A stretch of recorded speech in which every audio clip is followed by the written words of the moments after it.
안녕하세요, 여러분. 메르의 블로그 유튜브입니다.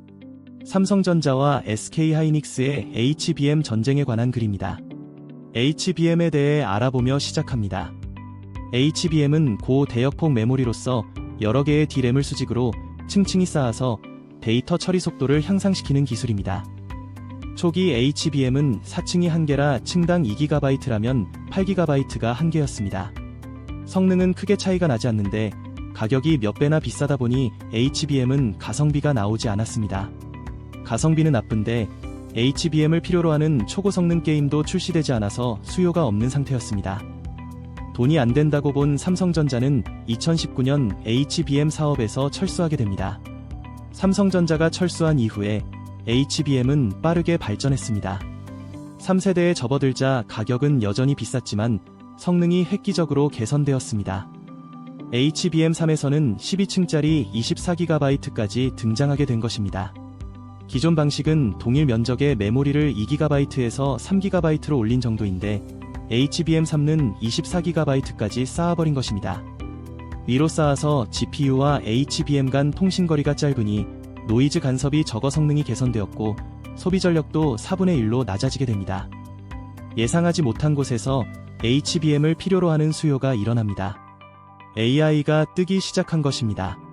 삼성전자가 잘못된 판단을 알아차리고 HBM 개발을 다시 시작했지만 2년 정도 뒤지게 된 것입니다. 삼성전자의 흑역사입니다. HBM은 현재 7세대까지 나와 있습니다. HBM4라서 4세대로 보이지만 발전 단계를 보자면 HBM, HBM2, HBM2, HBM3, HBM32, HBM4, HBM42로 구분하다 보니 7세대가 됩니다. HBM은 D램 시장에서 생산량으로는 10%밖에 되지 않지만 매출 비중은 30%가 넘어갑니다. 그만큼 비싸다는 말입니다. HBM 시장에 다시 뛰어든 삼성전자는 4세대 HBM3를 포기하고 5세대 HBM32의 승부를 걸었습니다. HBM 전쟁은 삼성전자의 기존 전투 방식과 궁합이 맞지 않았습니다. 삼성전자는 양산에 들어간 후 생산량을 크게 늘려 원가를 낮추고 경쟁업체를 가격으로 압도하는 전투 방식에 익숙했습니다. 표준화된 상품을 삼성전자가 먼저 만들고 이것을 대량으로 주문받아 판매하는 선생산 후주문 방식에 익숙한 것입니다. 삼성전자의 전투 방식은 표준화된 주택을 대량으로 찍어내는 아파트 건설과 비슷했습니다. 하지만 HBM은 한남동의 고급 단독주택과 비슷했습니다. 고객사별로 원하는 제품이 다릅니다.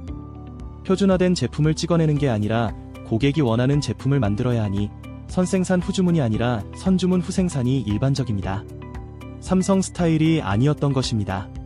삼성전자가 오랫동안 HBM에서 삐걱거렸던 이유 중에 하나입니다. HBM 시장은 HBM3가 성숙기에 접어들었고 HBM4에 이어서 HBM42로 넘어가고 있습니다. 스타트가 늦다 보니 삼성전자는 2025년 3분기에야 엔비디아와 브로드컴의 HBM3이 납품을 성공했습니다. 3분기부터 본격적으로 점유율이 올라가기 시작한 것입니다. 2026년 2월 12일 세계 최초로 HBM4의 양산 출하에 성공했다는 삼성전자의 공식 발표가 나왔습니다. 안정적인 수율과 업계 최고 수준의 성능을 동시에 확보했다고 오피셜로 밝힌 것입니다. 데이터 처리 속도가 11.7Gbps까지 나오고 최대 13Gbps까지 구현이 가능하다는 내용도 있었습니다. 이번에 양산된 HBM4는 초당 11.7Gbps의 데이터 처리 속도를 구현했다. 이는 업계 표준인 8Gbps보다 약 46%나 빠른 수치다. 최대 13Gbps까지 구현이 가능해 대규모 AI 모델의 고질적인 문제인 데이터 병목을 효과적으로 해소할 것으로 기대를 모은다. 발열도 잡았다고 합니다. 삼성전자는 메모리 적층 구조의 핵심인 베이스 다이의 성능과 전력 효율이 뛰어난 4나노 파운드리 공정을 적용했다. 이를 통해 에너지 효율은 전 세대 대비 약 40% 개선됐다. 열 저항 특성은 약 10%, 방열 특성은 약 30% 향상시켰다. 삼성전자는 HBM4에 이어서 HBM42의 샘플 출하를 올해까지 완료하고 2027년부터 HBM42에 본격 진입하겠다고 밝혔습니다. HBM4에서 삼성전자와 SK하이닉스가 달라지는 점이 있습니다. 달라지는 점을 이해하려면 베이스 다이를 먼저 공부해야 합니다. 베이스 다이는 GPU와 HBM을 연결해서 입출력 신호를 관리하는 컨트롤 타워입니다. 베이스 다이는 HBM을 수직으로 쌓은 D램탑의 맨 아래층을 받치는 위치에 있습니다.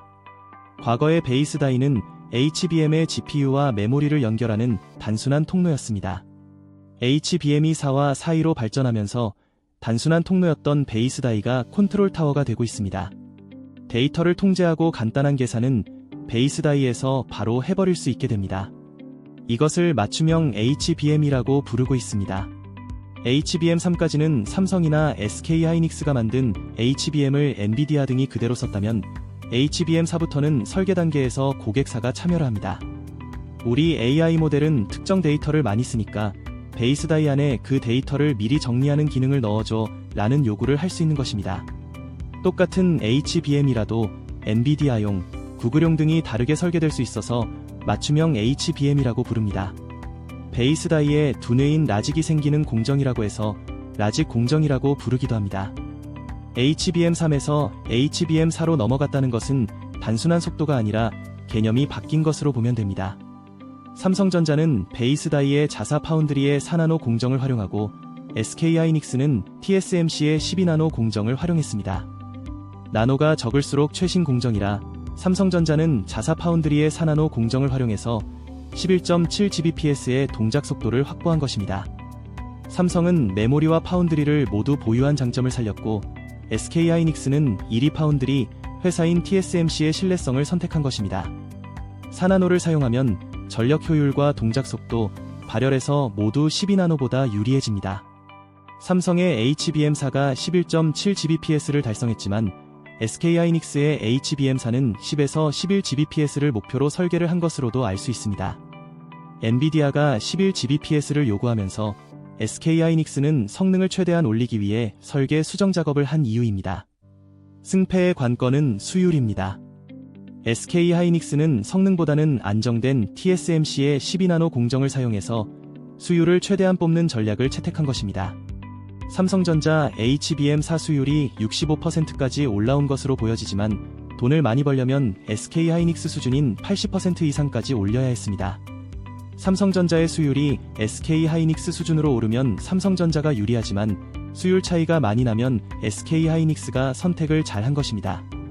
HBM4 전체 원가에서 베이스 다이가 차지하는 비중이 20%대입니다. SK하이닉스는 이 부분을 TSMC에 외주를 줬기 때문에 TSMC가 가져갈 마진 등을 감안하면 원가 상승 요인이 있기는 합니다. SK하이닉스는 6세대인 HBM4에서는 12나노를 쓰지만 7세대인 HBM4E에서는 3나노 또는 5나노 사용을 검토하고 있습니다. 3나노가 좋기는 하지만 웨이퍼 단가가 12나노보다 5배 가깝게 비싼 점이 고민인 것 같습니다. 범용에는 12나노를 쓰고 고급형에는 3나노를 쓰는 전략을 검토하고 있다고 합니다.